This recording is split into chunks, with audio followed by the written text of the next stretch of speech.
Iniciamos a semana com mais uma edição do Atos do Dia e hoje, dia 23 de setembro, falando sobre as cidades de Cruzeiro, Pindamonhangaba e também Aparecida. Outros assuntos também estão na pauta, mas esses são os principais para essa programação. São os destaques, porque em Cruzeiro, o ex-presidente da Câmara, o Charles Fernandes, ele está buscando recursos na Justiça para reverter a sua situação, porque o Tribunal de Contas apontou falhas em um contrato firmado entre a Câmara e uma empresa de informática em 2017 sobre 168 mil reais para aquisição de equipamentos de informática, né, Éder? Segundo os auditores, a nota de empenho referente a essa aquisição de equipamentos, ela foi emitida antes mesmo da data de publicação da licitação. É a pressa, né? E a verdade, o vereador e ex-presidente da Câmara busca agora um aporte jurídico para poder se defender na justiça e provar demonstrar e comprovar essa pequena falha de procedimentos de data. Inclusive tem suspeita injustificativa de que erraram, né, a data, numa falha de digitação, essas coisas, mas o tribunal está entendendo outras situações, né? E lembrando que isso aí depois, se virar processo, vem para a Câmara, né? Pode inclusive atrapalhar a saúde eleitoral do Charles. E uma das situações que já agrava é que ele era cotado para entrar no processo seletivo dos supostos vice-prefeitos do prefeito Thales Gabriel, né? Na próxima campanha, principalmente a reeleição. Lá existe uma corrida para quem vai disputar contra o Thales e para quem vai ser o seu vice. Nessa situação, ele já ficou com ponto negativo entre aqueles que estão sendo escolhidos pelo quesito baixa rejeição e possibilidade de votos. Pode atrapalhar já pensando em 2020 então, né? Mas por falar em atrapalhar ou não, a gente continua falando sobre câmaras, melhor, não Câmara, agora é o Executivo, né?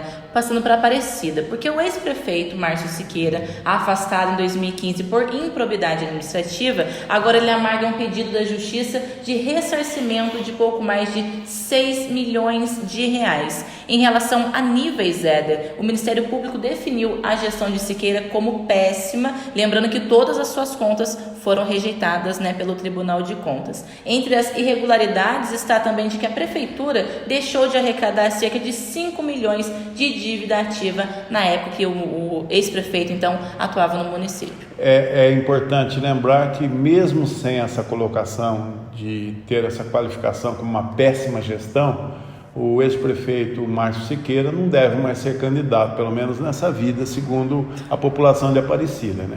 E o que dizem é que desde os 3 últimos prefeitos, o executivo municipal, ou seja, os gestores, têm demonstrado assim malversação com o dinheiro público. Começou com o Zé Loquinha, que quase foi cassado também, no período que ele foi prefeito por 2 mandatos, e reasfaltou ruas com o dinheiro do DAT, né? Ele fez recapeamento 2 vezes em ruas. Hoje está normal em algumas cidades sobre isso, inclusive Cachoeira Paulista.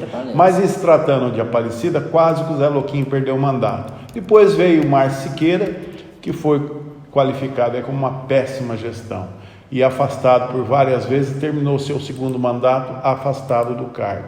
Aí veio o Hernaldo, que já pegou o rescaldo do Márcio Siqueira, ele que era vice do Márcio, e agora, na atual conjuntura, se encontra afastado também por suspeitas de irregularidade em processo administrativo, aliás, em processo de licitação, principalmente no que diz respeito à multiplicação dos kits escolares. Ele superestimou, segundo informações locais, a quantidade de alunos. E valores também, né? Principalmente diferentes. Os valores. É o mesmo equipamento com valor diferente. Na verdade, a Aparecida está precisando rever os seus conceitos em termos de executivo. E a Aparecida sempre segue vindo, né, sendo pauta não só do Atos do Dia, também nos microfones do Atos no rádio e nas páginas do Jornal Atos. E a atual prefeita em exercício, a Dina, conhecida Dina da PAI, ela já encontra suas dificuldades na Justiça. A Justiça já recomendou, por exemplo, que o seu esposo, o cônjuge, não se interfira em assuntos do Executivo. Agora, como que vai fazer o homem tem cargo de secretário de primeiro escalão, vai entender uma situação dessa na cidade de Aparecida? Aparecida está acontecendo de tudo, né? Mas, olha só, a gente finaliza o programa de hoje falando de boas notícias, né, Éder? Falando sobre Pindamonhangaba. Por quê? O prefeito Israel Domingues lançou na última sexta-feira as obras do Centro Educacional Avançado de Pindamonhangaba, lá no Bem Viver. Esse vai ser o segundo centro avançado do município, então, já que o primeiro, essa escola de tempo integral, né, já segue com as obras lá no Castolira, Éder. Então, sexta-feira,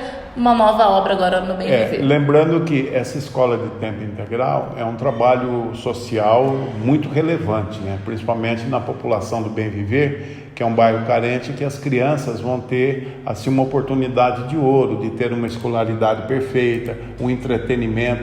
Isso significa criança fora da rua, dentro da escola. Dá uma desenvoltura na criança com relação ao apego com o ensino, mais o entretenimento, une valor, e é um trabalho social de grande alcance. Agora vem a segunda fase, né? A primeira já está resolvendo muito bem, que é no Castolira, e o prefeito pretende, se continuar prefeito, e o ano que vem, lançar outras escolas desse nível em outros pontos da cidade. Ampliar o programa, então, né? E só aproveitando o Pindamonhangaba e essa ampliação de serviços, a gente já vem falando, né, que Pinda segue com esse trabalho de regularização fundiária, né, Éder? São mais de 1.000 núcleos, 1.000 imóveis, né, no município. Amanhã tem audiência pública lá no Vila São Benedito para explicar para os moradores como que funciona todos esses trâmites da regularização fundiária que teve início agora no bairro. Só no Vila São Benedito são cerca de 500 imóveis que vão ser, então, famílias, né, beneficiadas. Então, você pega 500 famílias, praticamente, você multiplica por 4, 5 é o número de familiares, né? Sim. E por que precisa dessa audiência? Porque a população não acredita. Eles não estão conseguindo acreditar que eles vão ter a regularização dos seus imóveis. Então é preciso essa audiência para explicar que é realidade, porque outros movimentos, outras promessas aconteceram no passado e não virou realidade. Agora nessa nova empreitada que o prefeito Israel vem com o ITESP, inclusive, para poder fazer essa documentação, essa audiência é importante, inclusive para que o morador, a pessoa beneficiada, prepare os documentos de praxe, porque senão atrasa muito o processo. E a prefeitura tem pressa, porque vem outros bairros na fila, não param por aí. Esse é um outro trabalho que demonstra o viés da administração do Israel Domingues no sentido do social. Ele está melhorando a saúde, está fortalecendo a educação e agora vem com cidadania, porque a pessoa ter a documentação do seu imóvel em área irregular, isso aí é muito importante. E é o sonho de tantas famílias, né? A audiência amanhã, então, vai ser realizada no Centro Educacional Esportivo João de Campos, o Pai João, a partir das 7 horas da noite. Essas e outras notícias no nosso portal jornalatos.net e também nas nossas redes sociais. Acesse e siga nosso canal TV Atos no YouTube e também as fanpages TV Atos e Jornal Atos.